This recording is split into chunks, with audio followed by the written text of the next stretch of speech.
Everyone has the right to education. Education shall be free at last in the elementary and fundamental stage. Elementary education shall be compulsory. Technical and professional education shall be made generally available, and higher education shall be equally accessible to all on the basis of merits. Education shall be directed to the full development of the human personality and to the strengthening of respect for human rights and fundamental freedoms.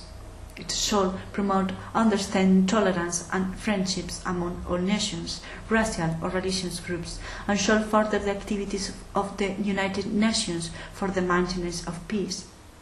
Parents have a prior right to choose the kind of education that shall be given to the children.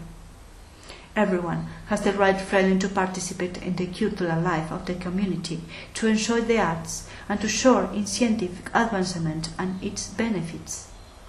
Everyone has the right to the protection of the moral and material interests resulting from any scientific, literary or artistic production of which he is the author.